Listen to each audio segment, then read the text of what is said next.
ধর্ষকের সর্বোচ্চ শাস্তি ও সকল ধরনের সন্ত্রাসী কর্মকাণ্ড বন্ধের দাবিতে নীলফামারীতে সাধারণ শিক্ষার্থীদের বিক্ষোভ মিছিল অনুষ্ঠিত হয়েছে। নীলফামারীর জেলা প্রতিনিধি মোহাম্মদ নুরুজ্জামান সরকার রাসেলের প্রতিবেদন।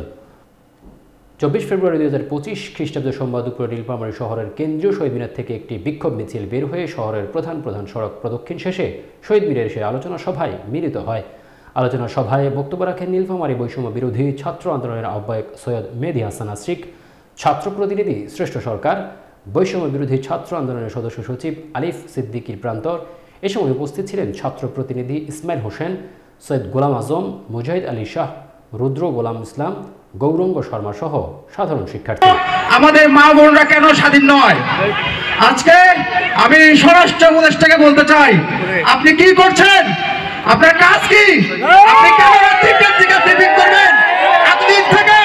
এতদিন থেকে যে এত সমস্যা সৃষ্টি হয়েছে, এতদিন থেকে ধর্ষণের মতো সমস্যাগুলো চলছে, সন্ত্রাস চলছে, আপনি কেন দেখে না দেখার ভান করে আছেন? আমি স্বরাষ্ট্র উপদেষ্টা বা আইন উপদেষ্টাকে বলতে চাই, আপনারা দ্রুত ধর্ষণ এবং সন্ত্রাসের বিচার করুন। যদি এই সন্ত্রাসীদেরকে ধরতে না পারেন তাহলে আপনারা আপনাদের গতি ছেড়ে দিন। আমরা আপনাদের মতো বিকম্ম লোককে আমাদের দেশে চাই না।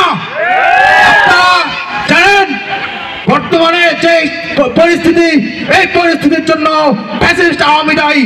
তারা এদেশের স্থিতিশীল পরিস্থিতিকে অস্থিতিশীল করার জন্য নানা রকম কুচক্র করছে। আমরা চাই এই সরকার সুন্দরভাবে স্বরাষ্ট্র উপদেষ্টা এবং আইন উপদেষ্টার মাধ্যমে এদের সঠিক বিচার করবে এবং এই আওয়ামী ফ্যাসিস্ট সরকারের আমলে যারা আজকে এই বর্তমান ধর্ষণ এবং গুণ খুনের মতো কার্যক্রমের সাথে সম্পৃক্ত আছে, যারা আজকে ডাকাতির মতো সব কাজে সম্পৃক্ত রয়েছে, তাদেরকে ধরে আইনের আওতায় নিয়ে আসতে হবে। যদি আইনের আওতায় নিয়ে আসতে না পারেন তাহলে অবশ্যই আপনাদেরকে চেয়ার ছেড়ে দিতে হবে। আমরা আপনাদের মতো মানুষকে চাই না। আমরা একটি সুন্দর রাষ্ট্র চাই, যে রাষ্ট্রে আমাদের মা বোনেরা স্বাধীনভাবে চলাফেরা করতে পারবে। আমরা সাধারণ মানুষ রাত বিরাতে সবসময় স্বাধীনভাবে বের হতে পারবো। এই বলে আমি আমার বক্তব্য এখানে শেষ করছি। ইনকিলাব জিন্দাবাদ।